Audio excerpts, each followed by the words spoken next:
Oke, bismillahirrahmanirrahim. Assalamualaikum warahmatullahi wabarakatuh.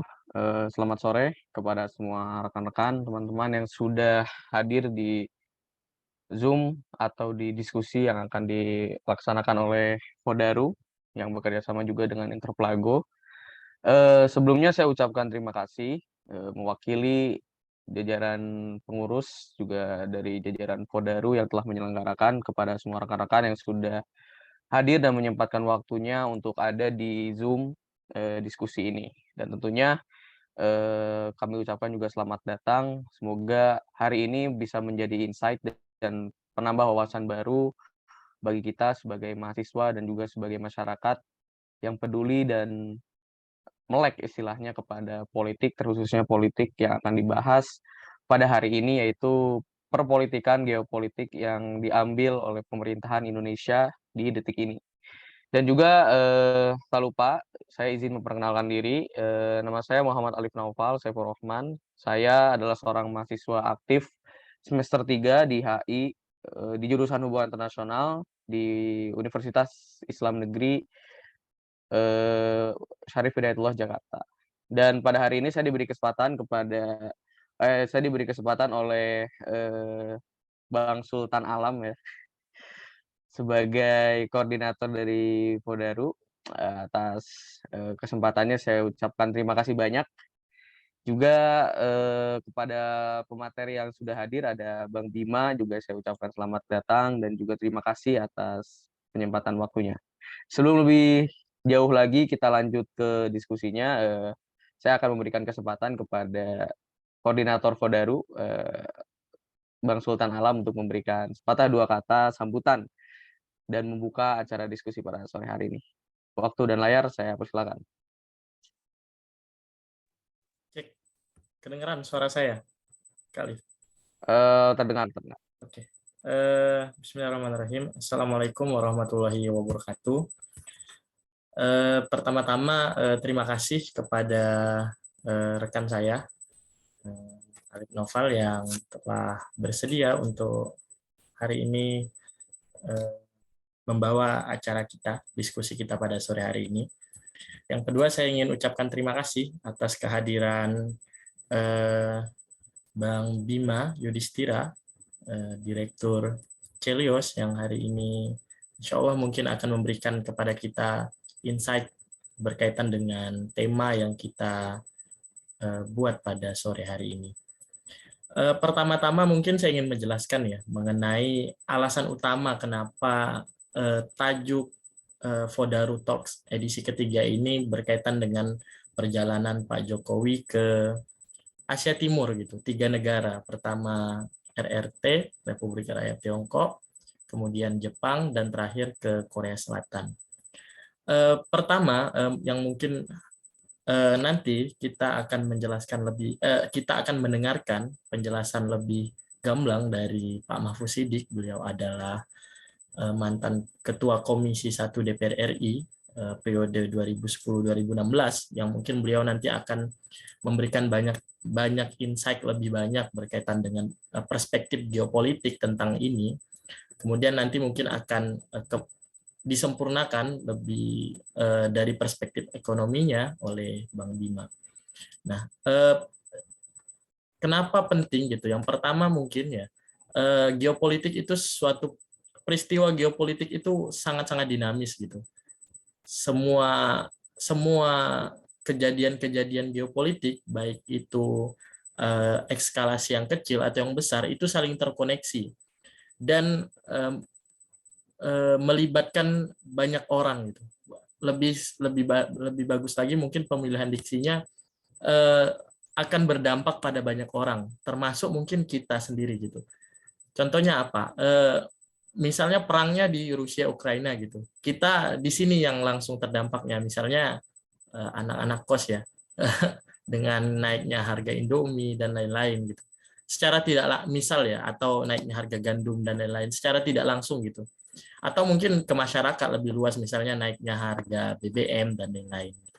Nah, artinya apa? Selama ini masyarakat kita yang semisalnya tabu dengan pembicaraan-pembicaraan mengenai, ya mungkin ada anggapan ya, membicarakan geopolitik itu sesuatu yang nggak penting gitu, bukan ranah kita. Tapi sebenarnya itu justru harus kita bicarakan gitu. Itulah kenapa Fodaru hari ini mengangkat tema geopolitik, karena pada akhirnya itu berkaitan langsung dengan hidup kita.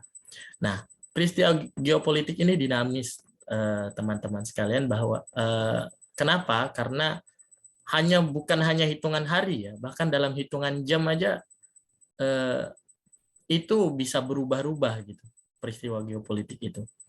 Nah, berkaitan dengan Asia Timur ini, saya melihat bahwa ada cerita lain yang bukan hanya ini berkaitan dengan kita Indonesia sebagai presidensi G20, tapi ada cerita lain tentang bagaimana Pak Jokowi ingin mengcosplay dirinya menjadi Soekarno mungkin di masa lalu. Misalnya kita tahu ya, ketika Perang Dingin dulu kan ada gerakan non-blok yang diinisiasi oleh Soekarno. Gerakan non-blok ini hasil dari konferensi Asia Afrika yang mungkin kembali dimention oleh Joko Anwar di film Pengabdi Setan ya kan. Nah, dan pada akhirnya saya berpikir bahwa mungkin saja Pak Jokowi melakukan perjalanan ini untuk mengantisipasi supaya konflik yang terjadi di Rusia dan Ukraina tidak diekspor, tidak diimpor ke Asia Pasifik gitu, kawasan Asia Pasifik. Lebih luas mungkin kawasan Asia. Nah, karena apa? Karena eh, kita lihat ya, misalnya kemarin ada Pelosi Effect itu ya, dengan hanya kedatangan ketua DPR Amerika ke Taiwan, eskalasinya naik gitu. Nah, jadi apa namanya? Mungkin saya melihat Pak Jokowi ingin supaya peristiwa-peristiwa konflik-konflik yang ada di Eropa tidak diimpor ke kawasan kita gitu. Dan dia ingin menjadi mungkin bukan hanya ingin menjadi kita Indonesia menjadi panitia dalam proses-proses perdamaian itu. Nah, ini yang saya lihat gitu ya. Mungkin nanti akan kita lihat perspektif lebih luas dan lebih banyaknya lagi dari Pak Mahfuz, yang mungkin beliau ini masih tadi konfirmasinya beliau masih sholat asar, mungkin dalam beberapa waktu ke depan beliau akan hadir di tengah-tengah kita. Itu yang mungkin pengantar berkaitan dengan kenapa ini penting untuk kita ketahui gitu. Nah, karena pada akhirnya tema-tema geopolitik seperti ini berkaitan langsung dengan apa namanya, hajat hidup kita secara langsung gitu. Nah, mungkin itu Kak Alif yang bisa saya berikan pengantarnya. Sisanya mungkin nanti teman-teman bisa saling tiktokan di sini karena roomnya kecil ya, ada sekitar beberapa orang di sini yang mungkin saya harapkan teman-teman bisa memberikan juga argumentasinya. Selain nanti mungkin akan diberikan penjelasan oleh narasumber-narasumber kita pada sore hari ini. Mungkin itu, terima kasih. Assalamualaikum warahmatullahi wabarakatuh. Waalaikumsalam warahmatullahi wabarakatuh. Terima kasih atas sambutannya, Sultan. Sekaligus juga membuka diskusi kita pada sore hari ini. Dan teman-teman sekalian, seperti yang kita tahu ya, kunjungan Jokowi ke Asia Timur ini menuai banyak sekali pro dan kontra, tentunya menjadi perbincangan hangat juga di kalangan masyarakat beberapa waktu belakangan ini. Dan saya ingin sedikit membacakan, sebetulnya Menteri Luar Negeri Republik Indonesia Retno Marsudi menegaskan sebetulnya kunjungan kerja Presiden Republik Indonesia kita ya Joko Widodo ke Cina, ke Jepang, dan ke Korea, selain untuk mempererat kerjasama bilateral dengan masing-masing negara Asia Timur, itu juga untuk menggalang dukungan bagi kekuatannya di forum internasional. Dan juga salah satu alasannya kunjungan kerja Jokowi itu menjadi alasan dia untuk bisa memperkuat eh, kekuatannya di kawasan Asia Timur. Dan kunjungan Jokowi ini juga dilakukan pada tanggal 26 Juli hingga tanggal 28 Juli 2022. Dan menurut Retno sendiri sebagai Menteri Luar Negeri, kunjungan Presiden Jokowi diklaim telah berhasil memperkokoh kerjasama ekonomi. Kerjasama yang dibangun Indonesia selalu berdasarkan kerjasama terbuka, inklusif, dan saling menguntungkan. Itu menurut beliau.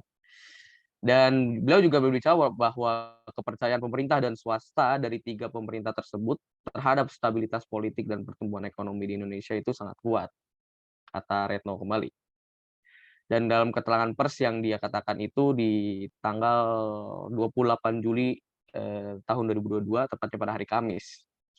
Dan juga Menlu kita itu mengatakan, Kementerian Luar Negeri kita mengatakan, Retno mengatakan, di tengah situasi dunia yang dipenuhi rivalitas dan upaya containment ya, Indonesia justru memperkuat rajutan persahabatan dan kerjasama konkret dengan negara-negara di dunia, dan upaya ini dilakukan oleh Presiden Republik Indonesia sebagai bentuk memperkuat kekuatan Indonesia khususnya di kawasan Asia Timur kembali seperti yang tadi sudah disampaikan Sultan. Dan Presiden kita mengawali kunjungan kerjanya itu ke negara-negara Asia Timur dengan bertolak ke Cina pada tanggal 26 Juli. Di sana Jokowi dan Presiden Cina Xi Jinping ya sepakat memperkuat hubungan ekonomi dan melanjutkan sinergi proyek jalur setra modern, poros maritim global, serta visi pembangunan Indonesia. Presidensi dan Jokowi juga menegaskan komitmen keduanya untuk menyelesaikan proyek kereta cepat Jakarta-Bandung seperti yang kita tahu, dan juga proyek jalur dan jalan utama yang pembangunannya telah dirusak oleh pembekakan biaya hampir senilai 2 miliar US dollar ya, atau setara dengan 29 triliun. Ini sangat menarik untuk kita bahas hari ini, apalagi ada kaitannya dengan ekonomi. Dan sekarang di tengah-tengah kita sudah hadir Bang Bima Yudhistira ya. Sebelumnya saya ingin sapa dulu Bang Bima, apa kabar? Sore hari Halo, ini. kabar baik, selamat sore semuanya. Terima kasih Bang Bima telah hadir di tengah-tengah kita untuk bisa ikut memberikan materi kepada kita. Menarik sekali Bang Bima karena kaitannya Presiden kita Joko Widodo berkunjung ke Asia Timur, ada kaitannya untuk memperkuat ekonomi juga katanya. Dan Bang Bima sebagai Direktur Center of Economic and Law Studies mungkin punya pandangan yang lain terhadap kunjungannya Presiden kita ke Asia Timur, terkhusus di bidang ekonominya. Maka dari sini saya akan memberikan kesempatan dan waktu kepada Bang Bima untuk bisa menyampaikan dan memberikan kepada kita insight baru, serta wawasan baru, terkhusus di pembahasan kita soal kunjungan Jokowi ke Asia Timur. Maka saya berikan waktu sepenuhnya dan layar kepada Bang Bima. Saya persilakan. Oke, ya, makasih teman-teman semuanya. Jadi kunjungan Pak Jokowi ya, sebenarnya kunjungan ke luar negeri kan biasa aja dalam kondisi normal ya. Artinya Pak Jokowi ke Tiongkok, ke China, Pak Jokowi ke Jepang, Perdana Menteri Jepangnya ke Jakarta misalnya, itu hal yang biasa. Jadi sebenarnya nggak ada yang menarik. Nah, cuma momentumnya itu ada dua. Yang pertama, momentumnya kita ada di tengah situasi geopolitik yang runyam. Karena ada Ukraina dan kita kebetulan menjadi presidensi G20. Jadi bayangin teman-teman, kalau sampai G20 itu gagal mencapai yang disebut sebagai komunike, jadi kesepakatan bersama, karena Rusia ngambek nggak mau datang. Sebaliknya negara-negara barat juga memboikot Rusia di forum G20. Berapa banyak tuh uang kebuang? Uang pemerintah, APBN yang kebuang. Udah kita lihat di bandara-bandara ditempelin stiker ya kan, G20 recover together, recover stronger. Tapi ternyata acara yang di beberapa tempat itu gagal total. Hanya karena masalah Rusia dan Ukraina masih terus melanjutkan perang.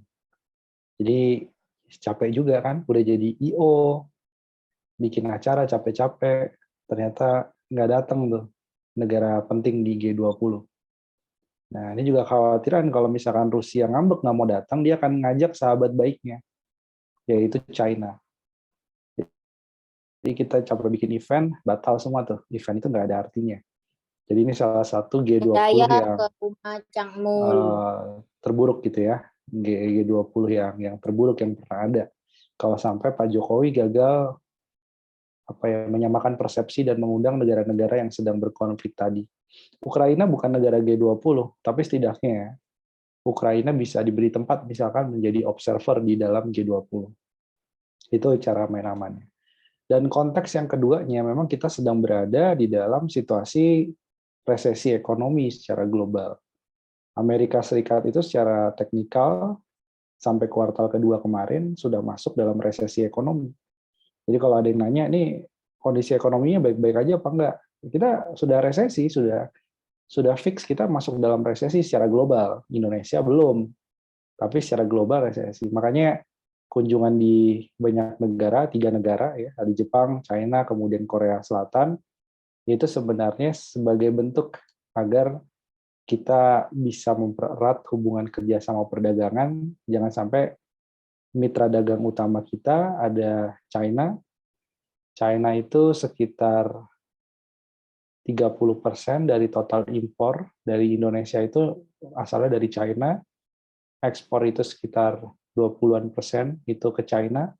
Jadi China punya peran penting, Jepang itu kita berkaitan juga sama bantuan-bantuan dan pinjaman, industri otomotif. Tentu di sini teman-teman pakai motor Honda Yamaha, kenapa bukan motor Cina? Ya kan? Kenapa motor Cina nggak laku di Indonesia? Itu pengaruh geopolitik juga, kita membagi kue. Ya, industri otomotif nggak bisa. Mau wuling bagaimanapun juga nggak bisa, susah untuk mengganti Honda Toyota kan gitu. Ada wuling, ada mobil Eropa, ya ada Mercedes-Benz, ada BMW, tapi nggak bisa. Ini udah konsesi bahwa kita menyerahkan sektor otomotif kita kepada Jepang. Korea Selatan elektronik, LG, Samsung, itu sudah bagian jatahnya Korea Selatan. Dan itu yang coba dipertahankan oleh pemerintah. Jangan sampai gitu kan, resesi global itu membuat berantakan konsesi-konsesi tadi. Industri otomotif jadi macet, kemudian industri elektroniknya juga bermasalah, dan China sebagai salah satu mitra dagang penting kita, itu juga mengalami problem. Nah, ini yang ingin dijaga oleh Pak Presiden. Jadi dengan dua konteks itu, saya pengen bilang konteks yang pertama, tadi sempat bilang bahwa jangan sampai mengimpor konflik yang ada di Ukraina, itu pindah menjadi konflik di Asia Pasifik, itu benar sekali tuh. Karena faktanya memang begitu. Jadi salah satu riset yang dilakukan oleh Pew Research, lembaga riset gitu di Amerika Serikat, dia nanya, ini pada sadar nggak sih kalau perang ini apakah berhenti pada Ukraina, gitu ya? Jawabannya adalah satu, orang Amerika Serikat itu percaya bahwa Rusia tidak akan hanya berhenti pada Ukraina, mungkin sampai Polandia. Dan teman-teman tahu sejarah dari Uni Soviet itu mainnya jauh sekali kan, yang namanya Uni Soviet dulu namanya Uni Soviet, sekarang Rusia, Federasi Rusia. Uni Soviet itu kan dulu mainnya sampai ke Jerman Timur. Ya, jadi kalau dia ingin mengklaim bahwa wilayah yang dulu pernah diduduki oleh Uni Soviet adalah bagian tak terpisahkan dari Rusia, itu bukan hanya Ukraina bagian timur, bukan hanya Donbas, bukan hanya mana lagi tuh, sampai Kiev ya, tapi sampai ke Polandia, ya, Austria itu bisa diklaim sebagai bagian tak terpisahkan dari Rusia. Nah, itu satu. Yang kedua, kan ini kan sama aja nih kalau kita ngomong geopolitik main klaim-klaiman ini, itu kan sama aja kayak Majapahit. Itu dulu sampai mana Majapahit mainnya kita ya. Majapahit itu sampai Thailand. Gitu. Sama aja nih klaimnya Putin ini sama. Kalau kita mau klaim balik, bahwa Thailand itu bagian dari Indonesia, dan kita berhak melakukan aneksasi militer. Ya, Filipina bagian dari Indonesia, sebagian Singapura, Malaysia juga bagian dari Indonesia. Kenapa? Karena fakta bahwa dulu Majapahit pernah melakukan aneksasi wilayah sampai ke sana. Nah, kalau kita menggunakan logika yang sama dan kita membenarkan invasi Rusia atas Ukraina, gimana coba jadinya kalau Thailand tiba-tiba kita kibarkan bendera merah putih, gitu kan? Ini bagian dari Indonesia, ini bagian dari Nusantara. Nah, yang dikhawatirkan, apa yang terjadi di Ukraina, ini kalau nggak segera diredam, akan memicu, satu, yaitu Indonesia mungkin nggak akan klaim kayak gitu ya. Kita aja soal Natuna aja nggak beres sampai sekarang. Yang paling bahaya adalah ini bisa memicu inspirasi bagi Tiongkok, bagi China, bagi People Republic of China, untuk melakukan aneksasi terhadap dua wilayah. Hong Kong udah beres kemarin ya. Sekarang yang belum apa? Taiwan dan Laut Cina Selatan. Dengan klaim yang sama bahwa dulu Taiwan itu bagian tak terpisahkan dari China. Ya kan? Bedanya adalah Taiwan itu pelarian dari Kuomintang, sementara China sendiri itu dipimpin oleh Mao Zedong saat itu kan, Partai Komunis. Nah, ini yang repot nih. Kenapa? Karena Rusia merasa dibenarkan. Rusia bisa loh aneksasi Ukraina. Kenapa kita nggak bisa juga ya pakai militer? Sebelumnya nggak pakai militer. Sebelumnya cuman gertak-gertak pakai diplomasi gitu kan. Kasih pinjaman. Cina kan kerjanya gitu. Cina itu pendekatannya soft power, dia selalu begitu. Jadi nggak ada cerita Cina melakukan aneksasi militer, rebut wilayah secara militer, itu sangat-sangat jarang. Cina biasanya melakukan soft power. Negara-negara yang ingin mereka kuasai secara politik, secara ekonomi, kasih pinjaman. Makanya ada program jalur sutra baru. Nah, tapi dengan adanya Rusia menganeksasi Ukraina, maka akan menjadi inspirasi. Dan itu kan kemarin yang sudah hampir terjadi tuh, sedikit lagi perang militer ketika Nancy Pelosi dia berkunjung ke Taiwan, sudah mulai China siap-siap latihan perang, ya kan? Karena Taiwan ini susah juga nih, ini backup Amerika Serikat, tapi sebenarnya sangat dekat wilayahnya dengan China. Mungkin beda kasusnya dengan Laut Cina Selatan ya, agak terlalu jauh dengan China daratan dengan Beijing. Tapi kalau untuk Taiwan ini, nah ini bisa bikin runyam nih semua ekonomi, semua geopolitik bisa jadi kocar-kacir nih kalau sampai perangnya jadi lebih dekat lagi nih. Kalau kemarin Rusia Ukraina kan kita mikirnya ya silakanlah Pak Presiden Jokowi ke Rusia ketemu Putin ya gitu aja paling mau ngapain sih. Bahkan Putin kan dengan bercanda ya saya pengen investasi di ibu kota negara kan gitu. Jadi nggak nyambung kan. Harusnya kan setelah ketemuan dengan Pak Jokowi, Putin bilang, ya kita mengingat konferensi Asia Afrika, bahwa ini untuk perdamaian dunia, saya dengan ini sesuai saran Pak Jokowi menghentikan perang terhadap Ukraina. Kan nggak gitu kan, jadi dianggap bercanda aja kan. Kenapa? Karena Rusia juga ngelihat, Indonesia nih kecil kepentingan ekonominya, insignifikan buat Rusia, hubungan dagang kita dengan Rusia nggak sebesar itu. Ukraina juga sama gitu. Mendingan dia teriak-teriak minta tolong ke negara Eropa, negara Barat, Amerika, dibandingkan minta jembatan Pak Jokowi. Nah, tapi gitu kan. Kenapa Pak Jokowi setelah dari Rusia, Ukraina kemudian beralih ke negara-negara Asia Timur? Karena memang betul kekhawatiran hotspot perang itu akan bergeser ke negara-negara Asia Timur. Dan ini signifikan. Ambil contoh bukan hanya pangan ya, tapi elektronik dan kendaraan bermotor. Itu yang namanya semikonduktor itu Taiwan menguasai 50% lebih tuh, chip. Jadi kalau setiap ada handphone kita, motor, mobil yang sekarang semakin elektronik gitu kan, itu di dalamnya ada chip, ada semikonduktor. Dan ketika terjadi perang militer, mungkin kita akan inden motor atau mobil tuh 2 tahun. Itu tuh dampak paling langsung ya, paling kerasa. Teman-teman mau ganti handphone, mau ganti laptop, kalau nggak harganya mahal, inden, ya pesan dulu, karena supply-nya terganggu semuanya. Nah, jadi sebegitu besar ya dampak yang diciptakan, sehingga Indonesia harus segera bertindak. Nah, kemudian yang kedua tadi soal masalah posisi dalam kondisi resesi ekonomi global, justru saya kira yang paling penting sekarang ini adalah bagaimana Indonesia ketika datang dan berkunjung ke China, ke Jepang, ke Korea Selatan, kita meminta renegosiasi terhadap utang kita. Jadi bukan hanya bicara investasi perdagangan, stabilitas kawasan, tapi juga minta kepada Xi Jinping, minta kepada Perdana Menteri Korea, Perdana Menteri Jepang dan Presiden Korea Selatan untuk bicara nih. Indonesia ini beban utangnya udah sangat berat, apalagi kereta cepat Jakarta-Bandung. Nah, itu bukannya balik-balik dari China malah bilang, ya ini cost overrun atau tambahan beban dari kereta cepat akan diserahkan kepada pemerintah Indonesia, kan gitu. Harusnya nggak gitu. Harusnya setelah Jokowi berkunjung ke China, maka diputuskan bahwa beban cost overrun ini akan ditanggung oleh pemerintah China. Spesifiknya adalah China Development Bank. Itu yang saya kira nggak ada tuh, nggak kelihatan pada waktu Pak Jokowi pulang. Berita itu yang harusnya kita tunggu. Karena kalau kita kembali dengan berita bahwa ya setelah dari China pembengkakan biaya kereta cepat akan ditanggung oleh pemerintah Indonesia, wah itu sama aja bukan diplomasi yang berhasil. Perang di Taiwan tetap lanjut, ketegangan di Rusia Ukraina juga berjalan, malah kita dapat PR lagi. Itu dulu mungkin ya. Silakan teman-teman kalau ada yang mau ditanyakan.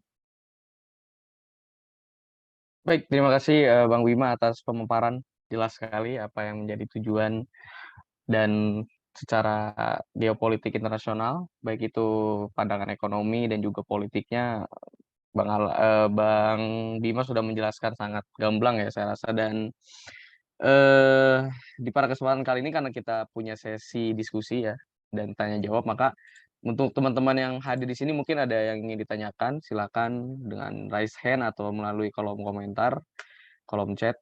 Eh yang ingin bertanya dipersilakan. Mungkin dari Sultan ada yang mau ditanyakan? Aku deh kayaknya pengen tertarik bertanya. Boleh, boleh. Silakan. Aku baca ya berkaitan dengan artikel yang menyebut Mas Bima minta supaya pemerintah untuk nggak terjebak dengan utang Cina gitu. Dan aku tertarik untuk membahas itu. Pertama mungkin ya, kita itu si malakama sebenarnya. Kita dihadapkan pada dua posisi di mana di satu sisi ada Amerika, di satu sisi ada Cina, yang dua-duanya ini punya sumber daya, baik itu isi kepala dalam hal ini mungkin tentara dan lain-lain, atau isi tas gitu, keuangan dan lain-lain gitu. Nah, cuman kita nggak bisa nih berpihak pada satu sisi. Nah, kenapa kemudian aku bilang bahwa Pak Jokowi ingin mengcosplay diri menjadi Soekarno? Karena aku melihat niat baiknya untuk tidak berpihak ke blok manapun. Cuman sayangnya kita lihat kan ada beberapa negara dalam situasi krisis resesi global ini yang akhirnya nggak kuat gitu, kayak Sri Lanka, karena salah satunya ada peran Cina di situ kebanyakan dari media. Nah, menurut Mas Bima nih ya, dengan aku kan kemarin berdiskusi dengan salah satu pakar kebijakan publik yang kemudian menggugat undang-undang IKN gitu. Nah, apa sih sebenarnya, apakah kedatangan Pak Jokowi ini, kalau memang mungkin satu pembacaannya selain untuk antisipasi mengekspor konflik, apakah salah satunya juga, tapi apakah ini juga bisa rentan gitu dengan proyek-proyek ini gitu, rentan terhadap jebakan-jebakan itu, dan bagaimana imunitas kita gitu, bangsa negara kita, supaya tidak sama seperti Sri Lanka. Soalnya kemarin aku lihat mungkin ada beberapa ekonom yang terlihat oposisi bila mewanti-wanti supaya kita agar berhati-hati dengan utang Cina gitu, supaya nggak sama seperti Sri Lanka. Nah, sebesar apa sih imunitas kita gitu? Karena aku lihat juga ada pendapat dari Pak LBP yang bilang orang gila aja yang bilang kita akan sama seperti Sri Lanka. Nah, menurut pandangan Mas Bima seperti apa? Terima kasih, Mas. Ya, begini. Sri Lanka itu banyak faktor memang, bukan hanya soal utang. Dia juga nggak bisa mengelola misalnya anggaran negaranya dengan baik, nggak bisa mengendalikan inflasi, dan yang paling penting adalah korup. Ya kan, gitu. Nah, jadi pemerintah gitu kan yang korup ya pasti akan berakhir seperti Sri Lanka, itu kan tesisnya. Nah, gimana Indonesia? Yang jelas gini, Indonesia dan Sri Lanka kita sama-sama masuk sebagai negara lower middle income country, itu faktanya. Sri Lanka bukan negara miskin, tapi sama-sama negara berkembang kelas bawah, papan bawah. Jadi negara berkembang itu ada dua, ada upper middle income country, ada lower middle income country. Nah, kita tuh ada di posisi lower middle income country seperti Sri Lanka. Itu faktanya begitu. Jadi kerentanan kondisi sekarang terhadap negara berkembang itu memang nyata. Nah, terkait dengan utang Cina, yang kita harus pelajari adalah sekarang begini pertanyaannya. Sebenarnya kita perlu nggak sih utang? Baik kepada Barat, baik kepada IMF, kepada World Bank gitu ya, lembaga multilateral, Jepang, ADB misalnya, Asian Development Bank, atau kepada spesifik negara tertentu, bahkan ke Arab. Ya. Saya juga misalkan negara sedang meminjam uang ke Arab Saudi misalnya, kita harus kritik. nggak peduli, nggak ada urusan. Mau di Arab, mau kita pinjamnya ke rezim komunis, mau kita pinjamnya ke rezim kapitalis liberal misalnya, itu bukan soal itu. Nah, jadi semua harus dikritik. Cuman yang menarik dari utang China itu adalah utang China ini syarat untuk mendapatkan pinjamannya itu sangat-sangat mudah. Kira-kira hampir setengah tutup mata itu langsung dikasih pinjaman kita. Sementara kalau negara-negara barat, itu standarisasi terkait dengan lingkungan hidup, tata kelolanya, ya, terkait dengan transparansinya, programnya juga harus jelas. Itu yang pemerintah kita nggak mau, karena dianggap itu terlalu lama prosesnya dan ribet berbelit-belit. Sehingga kenapa di era Pak Jokowi kita lebih banyak ya meningkatkan pinjaman, terutama di proyek-proyek infrastruktur kepada China. Nah, ini yang kemudian diungkaplah di dalam laporan Aid Data. Di dalam laporan Aid Data, dia mengungkap bahwa Indonesia masuk ke dalam negara-negara yang pinjaman dari China di dalam kerangka Belt Road Initiative atau jalur sutra barunya bermasalah. Bermasalah dalam apa? Pelanggaran hak asasi manusia. Nah, ini penting nih. Pelanggaran HAM-nya gimana? Main gusur misalnya untuk bikin proyek. Yang kedua, soal lingkungan. Udah tahu daerah rawan bencana, sikat juga, bikin tiang pancang di situ. Ya. Kerjaannya kan kayak gitu-gitu. Nah, terus apalagi? Transparansi. Kan nggak jelas perencanaan awal, keterbukaan terhadap publiknya, tiba-tiba, oh ini ada cost of run sekian, harus ditanggung oleh pemerintah. Gitu. Nah, di sini sebenarnya dilematis. Di satu sisi kita butuh uang memang untuk infrastruktur, tapi kalau cara pinjam utangnya ugal-ugalan begini, ya pemerintah salah, China juga salah. Ibaratnya kalau kita mau minjem ke bank, terus kita bilang gini, saya mau minjem ke bank, pinjam berapa? Minjem 100 juta. Oke. Kita aja sebagai orang pinjam ke bank, itu syaratnya banyak banget. Nggak boleh pinjam maksimum ya pengembaliannya atau cicilan per bulannya 30% dari pendapatan. Nggak boleh lebih dari 30% dari pendapatan. Rumahnya di mana? Kerjaannya apa? Mahasiswa, karyawan swasta, atau apa? Nah, ini ibaratnya pemerintah pinjam uang ke China, itu syarat-syarat kayak gitu itu jadi nomor sekian lah. Yang penting ada duit lebih, likuiditas berlebih, kemudian proyek berjalan. Inilah yang disebut sebagai debt trap atau jebakan utang. Jadi, mau Arab Saudi, Uni Emirat Arab, Iran, ya, kita punya urusan ekonomi juga sama Iran. Ya. Mau dia negara manapun, yang penting adalah dia governance tata kelola soal pembiayaannya itu jelas dan proyeknya untuk apa. Nah, yang jadi kritik adalah kok bukan hanya Sri Lanka, tapi juga ada Nigeria, ada Myanmar, dan yang kemarin ditolak oleh Mahathir Muhammad adalah proyek kereta cepat yang ada di Malaysia.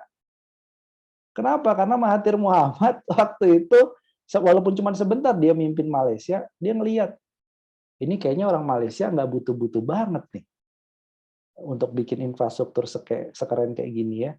Ya udah ditolak aja. Nah itu yang bikin kecewa China, karena China yang mendanai proyek-proyek tadi. Tapi kenapa Mahathir Muhammad melakukan itu? Karena dia tahu ini adalah jebakan utang. Apa yang dimaksud jebakan utang? Karena syarat di depannya itu terlalu fleksibel, terlalu lunak, ketika berangsur berjalannya waktu, ternyata nggak mampu tuh negara atau BUMN melunasi utang tadi. Pilihannya cuma dua. Apa pilihannya? Yang pertama adalah naikkan tarifnya, layanannya. Jadi kereta cepat misalkan nggak mampu nih operasionalnya banyak sekali pengeluaran, dia naikin biayanya, tarifnya. Misalkan dari 300.000 jadi 500.000. Pertanyaannya siapa yang mau naik kan gitu. Dan yang kedua, akhirnya terjadilah permasalahan yang serius, pajak masyarakat dinaikkan. Nah, itu yang disebut sebagai debt trap atau jebakan utang. Artinya ini berlaku ya. Mau model pembangunan utangnya Eropa, mau pembangunan utangnya Amerika Serikat, setiap utang itu pasti punya resiko dan itu yang harus dilihat oleh pemerintah. Sehingga kita harus selektif milih utang itu memang benar-benar butuh nggak sih dan program apa. Jangan main hajar aja kan. Kita butuhnya apa? Udah Indonesia belum punya kereta cepat. Pak, Kalimantan itu dari kapan juga butuh kereta. Kereta yang masih pakai rel biasa. Bikin komuter lain aja dulu di sana. Ngapain perlu kereta cepat Jakarta-Bandung misalnya. Kan itu kan pilihan kebijakan kan? Dan kontradiksi juga. Kontradiksinya gimana? Sekarang gini, teman-teman di Jakarta, ya ada MRT, ada LRT, ada Jakarta-Bandung kalau mau healing.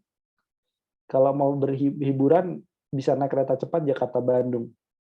Terus di satu sisi pemerintah bikin mega proyek lagi yang sebagian dananya dari APBN dan dari utang. Apa itu? Yaitu ibu kota negara. Ini kan kontradiksi gitu loh.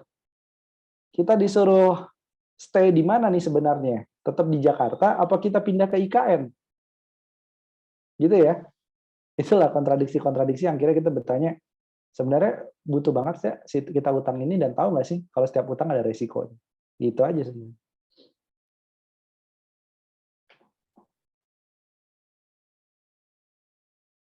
Baik, penjelasan yang sudah cukup jelas ya. Bagaimana Sultan atas tanggapan dari Bang Bima? Luar biasa. Saya benerin tuh yang soalnya saya warga Kalimantan, Mas Bima. Salah satu yang baru-baru ini diresmikan kan ini Pelabuhan Kijing. Salah satu pelabuhan terbesar di Kalimantan yang menampung 500.000 kontainer dan berapa juta ya, sekitar 2 juta atau 8 juta non kontainer gitu. Itu pertama, kalau kami itu penting. Cuman nah, yang nggak habis pikir ini adalah bagaimana IKN ini mau dibangun gitu. Sedangkan seharusnya kalau menurut saya dengan kita sebagai warga Kalimantan ya merasa bahwa kita nggak butuh-butuh amat itu gitu, nggak butuh amat adanya IKN di Kalimantan. Justru yang kita butuhin itu ya penyangganya. Nah, seperti yang Mas Bima bilang tadi, rel kereta api atau bukan rel kereta api, maksud saya kereta api karena di Kalimantan itu yang baru ada kereta api itu mungkin hanya di Kalimantan Timur itu. Sedangkan Kalimantan yang lain belum ada tuh kereta api. Jadi kalau saya ditanya pernah naik kereta api, belum pernah, kecuali ke Jakarta. Nah, itu kan seharusnya jadi PR pemerintah gitu. Nah, itulah kenapa kemudian sebenarnya sebagai warga Kalimantan kita nggak butuh-butuh amat itu IKN gitu. Entah dengan apa namanya embel-embel kita bakal maju dan lain-lain ya itu mungkin butuh waktu yang lama gitu. Tapi yang benar-benar kita butuhkan ya aspek-aspek penunjang. Makanya kita setuju dengan pembangunan pelabuhan itu. Walaupun pada akhirnya sebenarnya kalau kita turun di masyarakat itu, wah itu banyak sekali ininya, polemiknya. Mulai dari kalau dari sisi ini ya, dari sisi sosialnya, kedatangan warga, walaupun memang pada akhirnya di sana itu kita itu di Kalimantan Barat itu sebagian hampir ada satu kota yang itu penduduknya Chinese semua, tapi salah satu yang jadi masalah sosialnya adalah para pekerja China yang datang itu bukan main banyaknya, dan itu kita rasakan sekali gitu. Kalau mereka sudah pulang kerja, mereka kan cari makan itu di tempat kita ya, di toko-toko di sekitar pelabuhan itu. Itu hampir semuanya warga Cina dan tidak ada yang diserap dari warga asli gitu. Ada yang diserap tapi sebagian kecil aja. Nah, itu yang akhirnya jadi kritik kita juga gitu. Nah, mungkin seperti itu Mas Bima, apa namanya?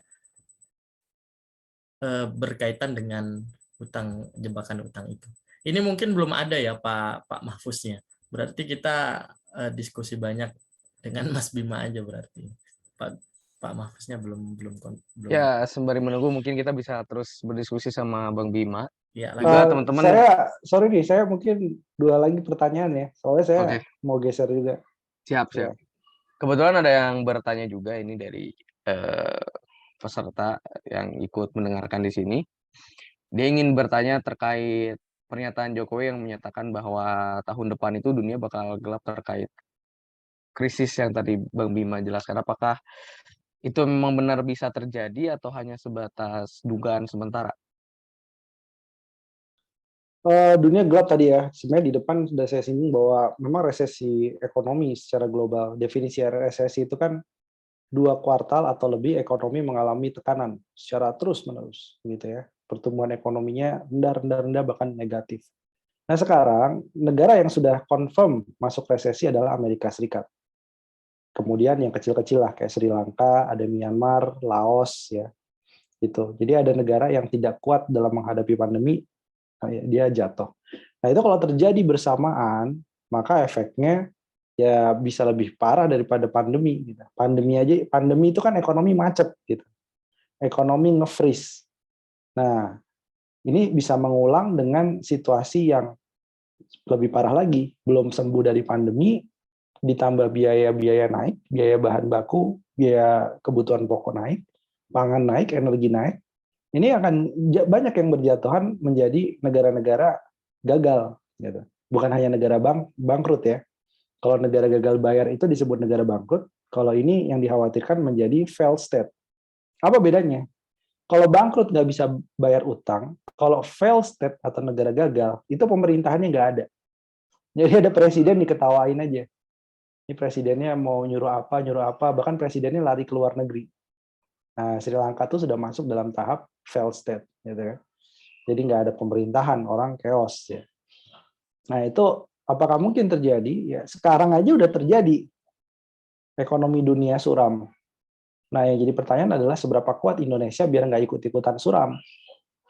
Nah ini tergantung. Sekarang kita banyak mengandalkan dari harga komoditas.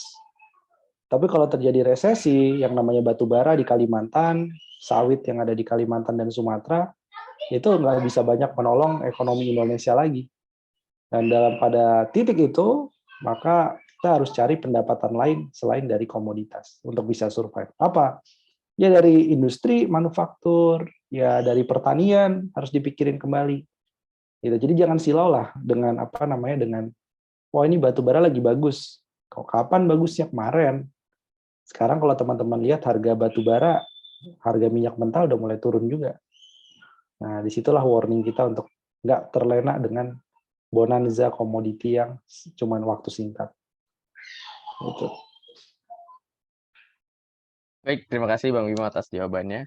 Mungkin sambil menunggu juga, ada yang masih mau bertanya? Mungkin satu pertanyaan lagi dari teman-teman yang hadir di Zoom ini. Boleh lewat kolom chat dan juga mungkin dengan menggunakan fitur raise hand, lalu bertanya. Mungkin teman-teman ada yang mau bertanya?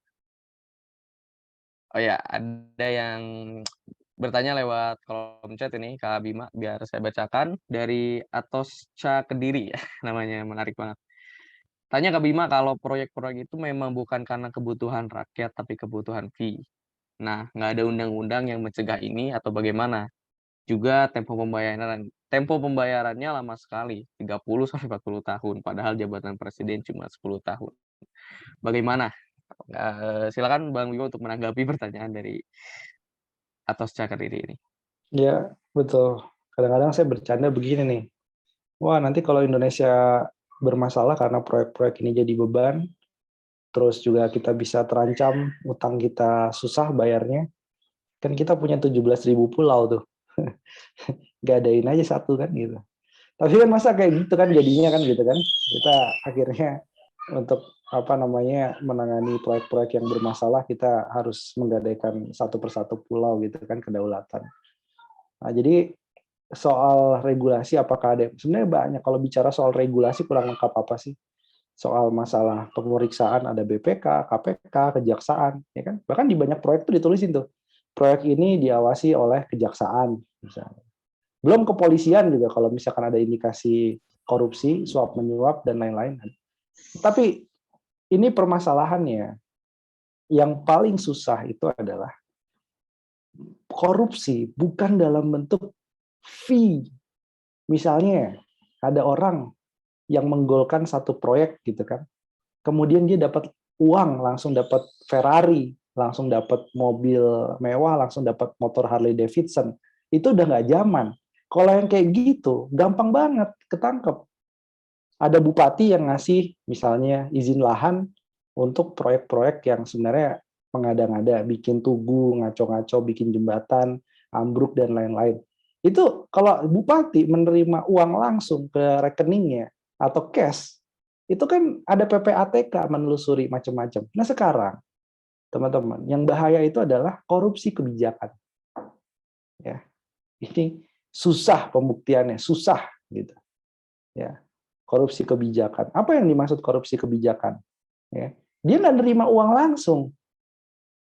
Ya, tolong golin proyek ini, padahal dia tahu proyeknya nggak bermanfaat. Tapi dia nggak terima uang langsung di kantong atau masuk rekening, itu terlalu ketahuan. Maka dia akan dapat jabatan misalnya, akan dapat konsesi-konsesi lainnya, gitu kan? Nah inilah yang paling bahaya, korupsi kebijakan ini. Jadi bukan berarti kita nggak punya regulasi macam-macam, cuman semakin kompleks, semakin canggih, dan mungkin pemainnya juga semakin banyak. Sehingga masing-masing pemain yang tahu bahwa ini proyek bermasalah, diem, paling nggak diem. Atau kalau udah berisik dikit, kasih jabatan komisaris tuh. Biasanya kayak gitu, ya kan? Nah, udah mulai bersuara, kasih komisaris biar diem lah pengamat-pengamat itu. Akhirnya nggak ada yang berani membongkar. Nah, padahal kalau teman-teman baca di naskah nota keuangan APBN, sangat terang benderang, sangat jelas disebutkan masalah infrastruktur kita itu adalah infrastruktur banyak dibangun, tapi biaya logistik itu kenapa nggak turun? Bayangin ya teman-teman ya, kita ngobrolin panjang lebar soal infrastruktur, tiba-tiba pas dicek datanya, biaya logistik atau logistik cost, ya, ongkos kirim, bahasa gampangnya ongkos kirim barang, itu nggak mengalami penurunan yang signifikan. Jadi cuma 23,5% terhadap PDB, masih begitu aja. Jadi dari dulu Pak Jokowi, dari dulu tim transisi bicara masalah kita, konektivitas, kasihan saudara-saudara kita yang ada di Papua, semennya mahal, berasnya mahal. Itu dengan masifnya pembangunan infrastruktur, karena infrastruktur yang dibangun bukan yang logistik yang terutama, tapi infrastruktur yang lain, akibatnya apa? Akibatnya nggak ngaruh. Seperti kereta cepat Jakarta-Bandung, itu dalam proses, sampai nanti selesai, ngaruh nggak ke biaya logistik? Barang bisa lebih cepat nyampe? Ya enggak lah. Apakah itu akan mengurangi disparitas ekonomi? Enggak. Karena yang diantar orang, bukan barang. Ya kan? Dan tanpa adanya kereta cepat Jakarta-Bandung, yang namanya Bandung itu udah jadi tujuan destinasi wisata. Nah, jadi sebenarnya buat apa nambah-nambahin kayak gitu? Padahal tadi masih ada masalah soal biaya logistik yang harusnya diselesaikan. Nah, jadi itu soal hukum ya, yang paling repot sekarang adalah mengungkap korupsi kebijakan. Itu ya semoga ya. Itu mungkin terima kasih teman-teman semuanya. Ini saya harus pamit dulu nih. Nanti kita kapan-kapan diskusi lagi. Baik, terima kasih banyak Bang Bima atas waktu dan kesempatannya, penjelasan yang sangat jelas terkait alasan dan urgensi kenapa Presiden kita Joko Widodo pada akhirnya juga mengunjungi Asia Timur, juga penjelasan soal faktor pendorongnya juga yang mempengaruhi geopolitik luar negeri Indonesia, terusnya di bidang ekonomi. Jelas memang ketika Jokowi berkunjung ke Asia Timur sendiri, mengantongi banyak kesempatan beliau untuk bisa membangun Indonesia dan bermitra di ASEAN dengan 3 mitra strategis yang beliau kunjungi itu ada China, ada Korea, dan memang, seperti yang kita tahu juga bahwa kunjungan Jokowi ke Asia Timur itu juga untuk bisa memperkuat dana beliau untuk bisa membangun infrastruktur di Indonesia, terkhususnya IKN, karena ada kerjasama antara, Indonesia dan Cina di situ. Juga ada tentang tadi yang sudah disinggung antara proyek Jakarta-Bandung, kereta cepat, itu pun ada keterlibatan geopolitik luar negeri Indonesia yang juga punya sumbangsih untuk bisa sama-sama sinergis membangun infrastruktur di Indonesia. Ini sangat menarik sekali. Maka sebenarnya kalau bicara soal urgensi mungkin, urgensinya beliau datang ke Asia Timur itu bisa dikatakan sebagai langkah beliau untuk memperkuat Indonesia di ASEAN terkhususnya. Karena memang secara tidak langsung Indonesia itu tidak mempunyai blok atau tidak berpihak kepada manapun. Maka dengan pagelaran G20 ini juga mungkin menjadi momentum Indonesia bisa membalikan situasi geopolitik luar negeri negara-negara yang ada di Asia, juga di Eropa mungkin, tapi ya kita tidak pernah tahu ke depannya seperti apa. Sambil menunggu juga apakah ada statement mungkin dari Sultan sebagai, koordinator Kodarus sendiri, dan teman-teman mungkin yang hadir di sini punya, pemikiran atau punya, apa yang akan dituangkan dipersilakan juga. Mungkin Sultan ada? Sambil menunggu Pak Mahfuz hadir ya, beliau tadi sih bilangnya mau asaran dulu. Mungkin saya ingin menambahkan sedikit saja sebagai insight tambahan untuk teman-teman. Kenapa kemudian saya lagi-lagi tertarik dengan ini, dengan tema Asia Timur ini? Kemarin berkaitan dengan Pelosi efek itu, setelah kedatangan Pelosi kan ada tuh eskalasi sedikit tuh, gertakan sedikit lah yang dimainkan oleh Cina. Mungkin itu kalau dalam tulisannya Pak Dahlan Iskan kan untuk mengimbangi satu-satu, supaya skornya jangan kalah dengan Amerika. Nah, cuman yang hampir saat ini yang belum kita ketahui, sebenarnya ini cerita apa sih yang terjadi gitu. Nah, cerita ini yang sebenarnya harus kita cari tahu gitu. Soalnya terutama oleh elit-elit di negara kita, sebab jika kita salah membaca makna dari semua realitas berkaitan dengan eskalasi di Asia Timur itu, kita akan akan salah dalam mengambil kebijakan tadi, sebagaimana yang disebutkan oleh Bang Bima tadi. Nah, kemudian karena kemudian bila kita salah tadi, kebijakannya salah tadi, nah kita akan secara tidak langsung menjadi korban dalam konflik tersebut. Nah, menarik yang diambil langkah oleh Pak Jokowi ini, bahwasanya dia, walaupun ya Pelosi efek ini terjadi setelah Pak Jokowi melakukan perjalanan itu. Sebenarnya saya juga tidak tahu apakah ini ada hubungannya, walaupun tapi jika kita koneksikan sebenarnya mungkin ada hubungannya semua ini gitu. Karena semua realitas itu dari manapun kita berangkatnya, kita akan bertemu gitu. Apabila space isunya sama gitu. Nah, Asia Timur ini kan termasuk geopolitik yang terbaru itu kan, misalnya terbaru-baru kemarin kita seharusnya bertanya gitu, apakah pembunuhan Shinzo Abe itu benar-benar hanya sekedar peristiwa dendam seorang mantan angkatan laut kepada Shinzo Abe gitu. Rupanya enggak, ceritanya enggak seperti itu. Nah, kita bisa baca dari situ gitu. Nah, misalnya juga kita dengar dari Bu Koni Rahakundini itu ya, berkaitan dengan bagaimana Pak Jokowi bisa melakukan atau mengcopy paste konferensi Asia Afrika agar kita tidak lagi menjadi korban dalam konflik-konflik orang. Nah, peristiwa kita jadi presidensi G20 ini kan artinya kita menjadi ring tinju bagi 20 negara ini. Nah, termasuklah negara-negara yang sedang berkonflik. Nah, jika Pak Jokowi tidak bisa mengamankan situasi ini, nah kita bisa-bisa akan secara langsung ikut serta dalam konflik itu, atau bahkan kita menjadi ring tinju bagi negara-negara tersebut berkonflik gitu. Nah, ini yang nggak kita inginkan, dan langkah bagus bagi Pak Jokowi melakukan perjalanan ini, walaupun seperti yang diingatkan oleh Bang Bima tadi, jangan sampai agenda ekonominya justru membawa kita pada jebakan-jebakan Cina gitu, sebagaimana yang terjadi pada Sri Lanka. Saya tidak percaya bahwasanya yang mengatakan bahwa kita tidak bisa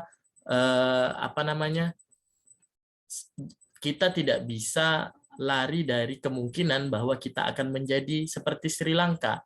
Nah, itu justru berbahaya. Karena apa? Karena kita menggampangkan situasi itu. Nah, terutama di kalangan elit ya. Di kalangan elit justru merasa bahwa itu hal yang biasa aja. Nah, padahal yang Bang Bima sebut tadi, Sri Lanka itu ini loh, negara yang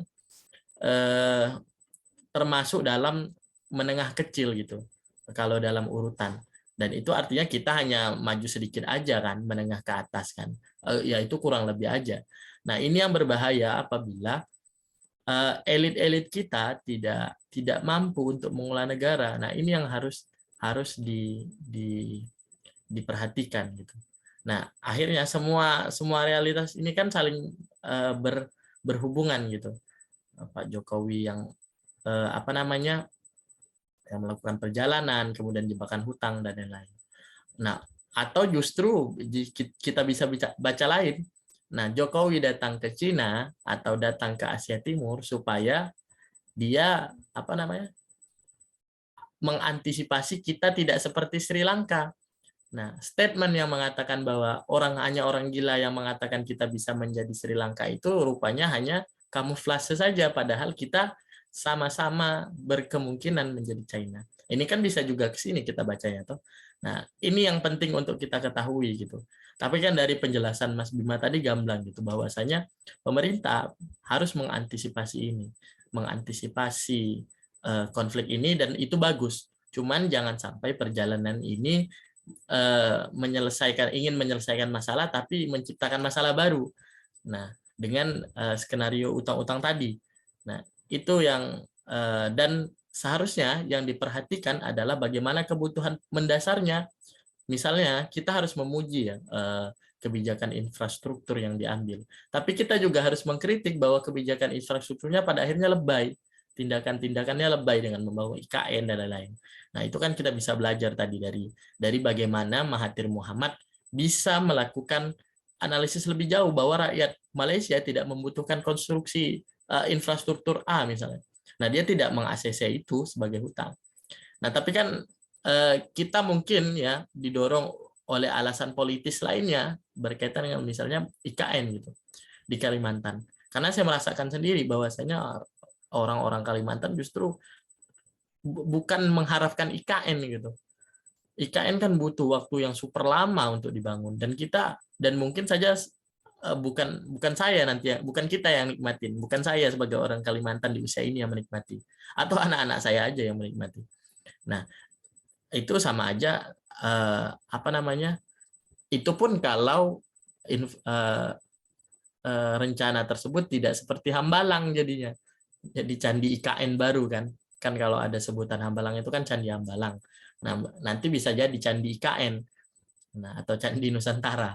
Nah, itu yang seharusnya diperhatikan oleh pemerintah, bahwa infrastruktur kebutuhannya yang lebih penting itu bagaimana adanya kereta, bagaimana jalan-jalan di Kalimantan itu yang masih bertanah kuning, itu bisa saya tunjukkan mungkin, aduh, itu padahal jalan utama penghubung jalan provinsi.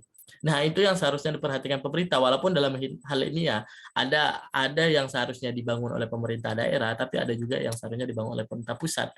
Nah, tapi kan sinerginya sama aja. Pemerintah pusat, pemerintah daerah melakukan sinergi dengan pemerintah pusat terkait pembiayaan tersebut, karena tidak semua infrastruktur bisa dibebankan dengan APBD, tapi juga dengan APBN. Nah, ini yang seharusnya dilakukan oleh pemerintah gitu. Nah, dengan perjalanannya ke Asia Timur ini jangan sampai ingin supaya konflik tidak diekspor, tapi justru menciptakan masalah baru dengan terjebak hutang Cina. Itu dari perspektif ekonominya. Nah, cuman sayangnya ini mungkin kita tadi ingin mendengarkan perspektif geopolitik dari Pak Mahfuz, cuman beliau belum hadir saat ini gitu. Apa namanya, kita tiktokan aja, atau mungkin ada teman-teman yang hadir di dalam room ini ingin menyampaikan pendapatnya, silahkan, dipersilakan. Atau Mas Kak Alif juga bisa nih, sebagai mahasiswa hubungan internasional UIN kan mungkin pandangannya akan lebih luas terkait dengan itu, atau mungkin bacaannya berbeda dengan saya. Nah, mungkin bisa juga diantar oleh Kak Alif. Silakan.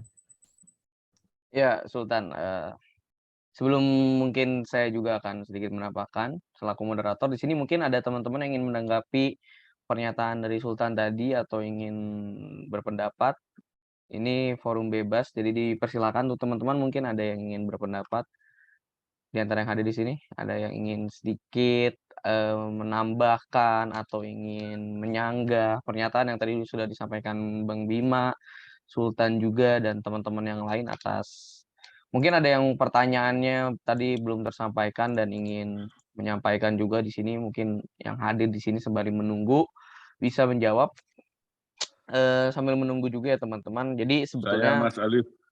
oh ya silakan Mas Astocha ya. Ya, Dipersilakan Mas. begini. Tentang kemungkinan seperti negara mana yang itu? Sri Lanka. Sri Lanka. Kayaknya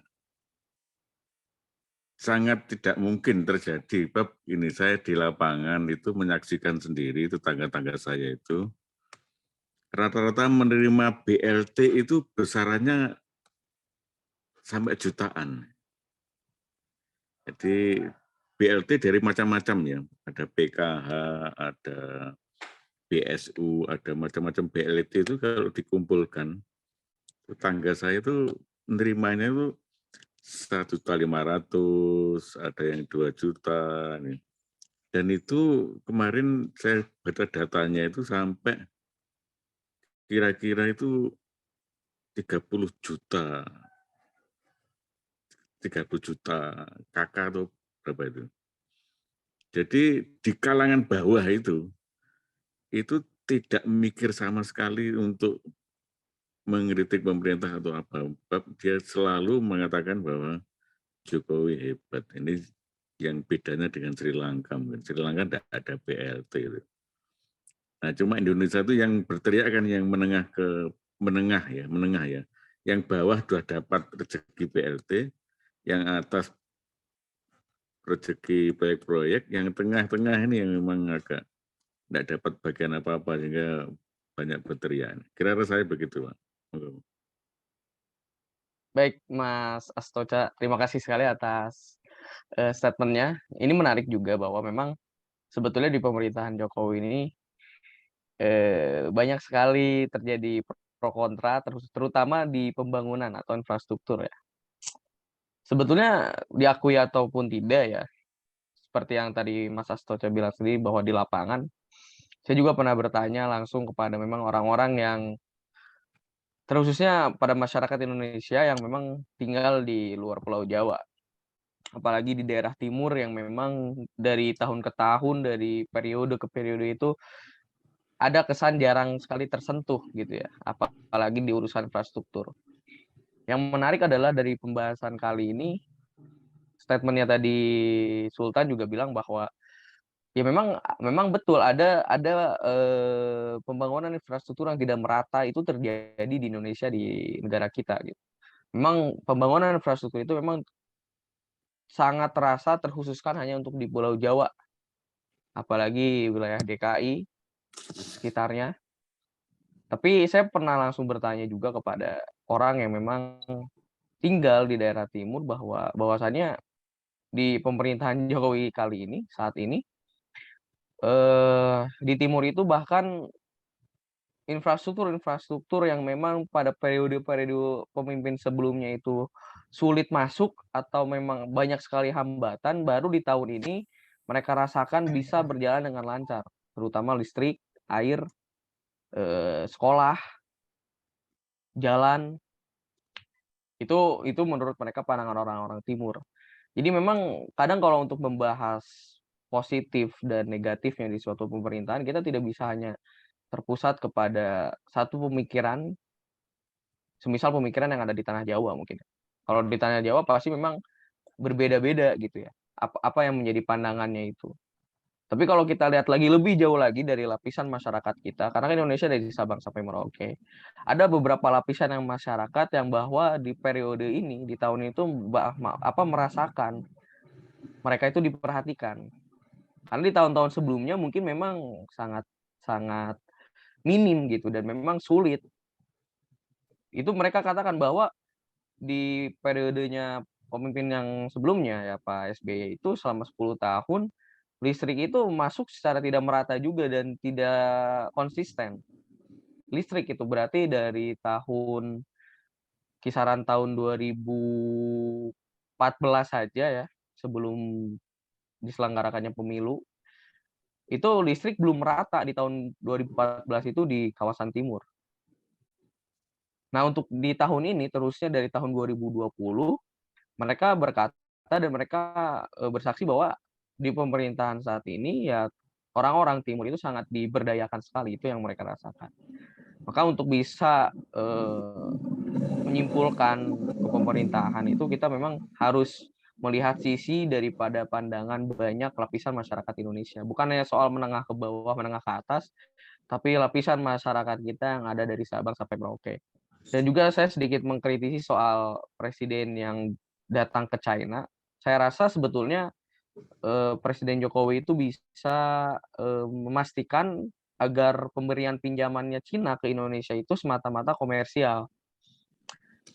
Karena kalau misalkan tidak dipastikan, kekhawatiran seperti yang terjadi seperti Sri Lanka itu mungkin bisa terjadi untuk sejauh ini.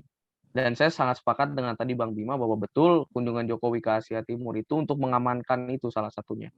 Bahkan kalau saya menyimpulkan itu sebenarnya ada 4 tujuannya presiden kita hadir ke Asia Timur itu. Salah satunya yang pertama itu memperkuat hubungan bilateral ya, antara Indonesia dan 3 negara yang dikunjungi ini. Seperti yang tadi saya bilang, karena memang untuk tahun depan lagi mungkin ini akan bisa jadi mitra yang strategis sekali, terkhusus di ASEAN. Seperti itu. Dan juga kalau yang di faktor ekonomi ada penekanan pada faktor ekonomi dan juga investasi. Presiden juga akan menawarkan juga seperti proyek-proyek IKN itu kepada para investor yang ada di 3 negara ini. Dan itu terbukti Jokowi mengantongi dana sepulang dari Asia Timur. Dan yang kedua juga mungkin Presiden bisa melakukan konsultasi dengan pemimpin 3 negara ini terkait upaya menghentikan perang Ukraina sebetulnya. Karena yang tadi Mas Bima bilang ya porosnya bisa berubah. Mungkin dari Eropa bisa ke Asia dengan aneksasi yang sama. Bahwa Cina dulu kekuasaannya hingga ke Taiwan, hingga ke Laut Cina Selatan, itu bisa terjadi lagi. Maka langkah Jokowi untuk datang ke Asia Timur itu untuk menghandle itu saya setuju sekali. Dan juga bisa untuk dalam upaya menghentikan perang yang terjadi di Rusia dan Ukraina. Dan ini juga sebetulnya langkah panjang agar tidak terjadi krisis pangan sebagai akibat terganggunya rantai pasok pangan dari Ukraina dan Rusia ke berbagai negara di dunia. Khususnya Rusia yang punya kendali di Eropa, itu memang dengan terjadinya inflasi ini menyulitkan ekonomi, dan apa yang tadi dibilang oleh Bang Bima juga lewat pertanyaan yang tadi disematkan oleh peserta ya, bahwa Indonesia akan menuju ke dunia gelap, dunia akan menuju ke dunia gelap ya salah satunya karena terjadi perang ini. Ada penghentian ekonomis, jadi rantai daripada pangan ini terhambat. Dan ini juga yang dikhawatirkan akan berkelanjutan bukan hanya di Eropa, tapi ke Amerika juga ke Asia. Juga yang ketiga ada pembahasan secara informal terkait proposal Indonesia sebagai terobosan perekonomian dunia yang akan dibahas secara formal juga nanti di KTT G20 bulan November di Bali. Menurut Guru Besar UI, dia juga mengatakan bahwa yang terakhir itu Presiden bisa memberikan personal touch agar pemimpin 3 negara bersedia hadir di KTT G20. Karena Presiden sudah lakukan hal ini ke pemimpin negara-negara yang tergabung di G7 ya, ada Presiden Zelensky, Presiden Putin juga. Itu yang dikatakan oleh Rektor Universitas Jenderal Ahmad Yani juga, hampir sama statementnya yang setelah saya kumpulkan di sini. Bahwa ada 4 tujuan itu dan saya rasa konotasinya lumayan cukup baik, walaupun memang pasti menuai pro dan kontra. Dan yang terutama itu ketika Jokowi berkunjung ke Cina, yang saya rasa Jokowi bisa memastikan agar pemberian pinjaman itu dari Cina ke Indonesia itu semata-mata komersial dan tidak berujung seperti yang terjadi di Sri Lanka. Dan bisa juga meminta Cina untuk memperhatikan kelestarian laut, ya khususnya di Laut Cina Selatan dengan tidak melakukan eksploitasi ikan berlebihan oleh para nelayannya. Itu yang terjadi beberapa waktu ke belakang ya. Terjadi eksploitasi berlebihan oleh para nelayan-nelayan Cina terhadap ikan-ikan yang ada di daerah Laut Cina Selatan itu sendiri. Dan sementara Jokowi juga pernah berkunjung sekaligus berkunjung ke Jepang juga, bahwa menegaskan komitmen Indonesia untuk membangun kereta cepat Jakarta Surabaya. Ini juga baru lagi. Jadi seperti itu ya teman-teman, mungkin dari saya. Mungkin dari yang lain ada pendapat lain, silakan. Menarik tadi ya dari beliau ini nih Yai Astoha. Jadi Pak Yai, saya juga dengar dari beberapa teman dagelan tentang pemerintahan Jokowi. Misalnya ya, kebetulan bapak saya kan PNS ya, orang tua PNS ya. Jadi beliau menyampaikan bahwa setelah pas liburan Lebaran kemarin, cuti Lebaran, ketika 2 tahun kita sudah dikurung karena pandemi COVID-19, nah di momen cuti bersama, Pak Jokowi ini memberikan kita banyak sekali benefit untuk menenangkan kalangan menengah dengan libur cuti Pak yang begitu panjang sekali, hampir 10 hari.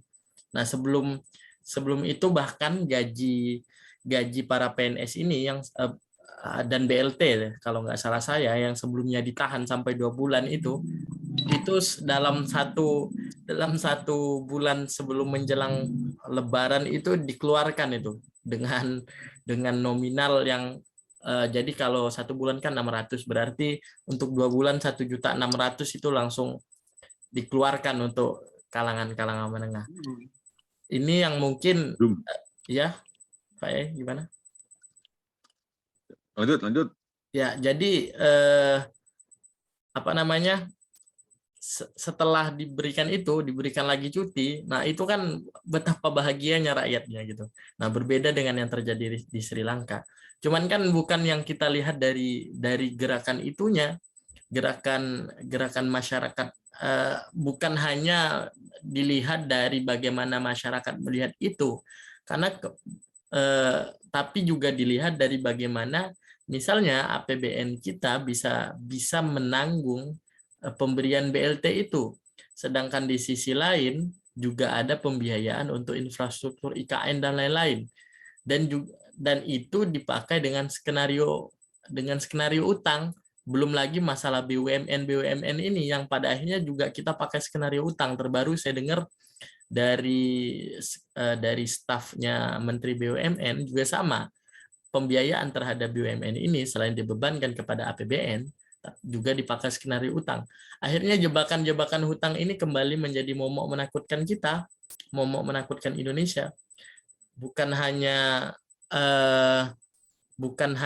masyarakat yang masyarakat ya udah kita senang-senang aja selama Pak Jokowi ngasih kita uang, tapi juga bagaimana kemampuan kapasitas kemampuan APBN kita, kapasitas kemampuan keuangan kita untuk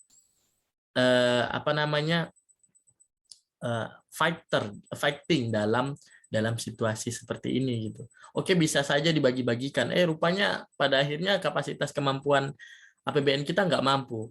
Terus kita ngutang. Nah, dengan ngutang kan kalau logika sederhananya ya, pada akhirnya ya akan membebankan kita, dan yang terdampak langsung juga kita sebagai rakyat gitu. Sebenarnya si malakama aja mau dibagikan uangnya ke rakyat atau enggak, ya si malakama pada akhirnya. Begitu menurut saya ya. Jadi memang benar mungkin secara politisnya masyarakat ya dijaga-jaga dari adanya pecah konflik atau sejenis gerakan-gerakan masyarakat. Tapi dari sisi yang berbeda lagi, kalau dilihat dari sisi yang berbeda lagi, justru kita dalam sesuatu yang berbahaya gitu. Karena sisi pembendaharaan keuangan kita ya masih rentan terhadap jebakan hutang. Ini mungkin Pak Mahfuz berhalangan hadir sepertinya, walaupun beliau tadi sudah mengkonfirmasi. Mungkin nanti jika ada teman-teman yang ingin, coba ditanya aja nanti teman-teman yang ingin bertanya atau memberikan statementnya juga dipersilakan sambil menunggu jam 5, atau Jika tidak ada, mungkin kita akhiri diskusi kita sampai di waktu ini, Kak Alif. Silakan. Iya, baik. Makasih juga Sultan. Mungkin tadi Sultan menanggapi dari pernyataan Mas Astoca ya. Mungkin Mas Astoca ada tanggapan lagi atas yang tadi sudah disampaikan oleh Sultan. Barangkali ada lagi. Dan mungkin yang hadir di sini ingin memberikan tanggapan atau apa namanya pernyataannya juga atas apa yang sedang dibahas hari ini. Mungkin tidak ada ya. Jadi sebelum saya tutup, mungkin tadi ada beberapa kesimpulan yang saya tangkap ya, bahwa terkhusus kunjungan Jokowi ke Asia Timur ini memang ada faktor pendorongnya. Ada beberapa faktor pendorong di sini, yang paling utama adalah faktor ekonomi. Dan Indonesia seperti dalam arti Indonesia mengajukan proposal kepada 3 negara ini, dan itu terbukti ketika Jokowi kembali ke tanah air, dia mengantongi dana masing-masing dari negara yang telah dia kunjungi, khususnya untuk pembangunan IKN, pembangunan kereta cepat, dan juga ada proyek infrastruktur baru yaitu Jakarta-Surabaya. Itu juga yang sedang ramai diperbincangkan. Juga adalah upaya Indonesia mungkin untuk tidak atau dalam artian menahan poros perang menuju ke Asia, khususnya ke Asia Timur. Karena seperti kita tahu ya, Rusia dan Cina ini kan memiliki satu ideologi yang sama dengan pemikiran yang hampir sama. Dikhawatirkan aneksasi yang dilakukan oleh Rusia kepada Ukraina yang terjadi pada hari ini itu akan dilakukan juga oleh Cina di kawasan Asia Timur khususnya. Mungkin pemerintahan Indonesia berusaha menahan itu karena dampaknya akan sangat besar terhadap perekonomian dunia. Seperti yang sudah pernah disampaikan bahwa memang perang yang terjadi antara Rusia dan Ukraina ini berdampak sangat signifikan terhadap perekonomian. Bukan hanya soal yang ekonomi di Eropa, tapi juga berdampak kepada ekonomi yang di luar Eropa, termasuk kita. Kita juga merasakan dampak daripada perang Rusia dan Ukraina sendiri. Jikalau peperangan ini kepanjangan dan masuk ke wilayah Asia, ini akan memperkeruh dan mempersulit keadaan. Saya rasa seperti itu. Mungkin dari yang lain ada tanggapan lagi sebelum ditutup? Mungkin ini adalah kesimpulan juga. Mungkin dari koordinator Kodaro, Sultan? Closing statement aja kali ya, Kak Alif ya. Mungkin Pak Mahfuz juga berhalangan hadir pada hari ini. Yang pertama, bahwasanya seperti yang disampaikan Mas Bima, supaya kita berhati-hati dari dari jebakan hutang Cina. Satu, yang kedua, supaya kita perlu mengapresiasi langkah Pak Jokowi untuk mengantisipasi dan mengcosplay dirinya menjadi seorang Soekarno, agar konflik yang ada di Rusia dan Ukraina tidak diimpor ke kawasan kita. Walaupun kemudian peristiwa geopolitik itu selalu dinamis ya, selalu berubah-ubah. Bisa saja Pak Jokowi datang ya, kalau mau ada perang atau ada konflik ya tetap aja terjadi gitu kan. Nah, tapi setidaknya kita bisa memposisikan diri untuk senantiasa waspada, apalagi berkaitan dengan pertahanan dan keamanan kita. Dan mungkin kita juga harus mengedukasi masyarakat kita supaya tidak lagi tabu dengan semua pembahasan geopolitik ini gitu. Karena pembahasan geopolitik ini, peristiwa geopolitik itu secara tidak langsung atau lebih benarnya bisa secara langsung mempengaruhi kehidupan kita gitu. Entah itu dalam bentuknya sosial, ekonomi, politik, atau pertahanan dan keamanan gitu. Itu secara langsung atau tidak langsung mempengaruhi hidup kita gitu. Itu yang perlu kita bersama, dan mungkin menjadi PR kita sebagai para insan-insan akademik atau apalagi yang fokus mempelajari tentang hubungan internasional, geopolitik, politik internasional dan sebagainya, untuk mengedukasi masyarakat kita supaya bukan hanya kita ya, tapi masyarakat kalangan bawah juga supaya memperhatikan isu-isu seperti ini. Mungkin seperti itu, Kak Alif. Baik, terima kasih Sultan selaku koordinator Fadara atas closing statement-nya, dan maka dari closing statement tadi saya selaku moderator juga telah memberikan kesimpulan seperti yang tadi saya sampaikan, dan saya ingin mengucapkan terima kasih sekali lagi kepada teman-teman yang sudah menyempatkan waktunya untuk hadir di diskusi Fodaru pada sore hari ini. Juga permohonan maaf karena ada narasumber kita yang berhalangan hadir, Pak Mahfuz. Maka kami mengucapkan meminta permohonan maaf yang sebesar-besarnya. Dikhawatirkan ada teman-teman yang di sini yang menanti kehadiran beliau. Tapi ya mungkin soal waktu kita tidak pernah tahu, apalagi kesibukan-kesibukan yang beliau punya juga kita tidak bisa tuntut untuk bisa beliau hadir tepat waktu atau sesuai dengan jadwal yang sudah dijanjikan.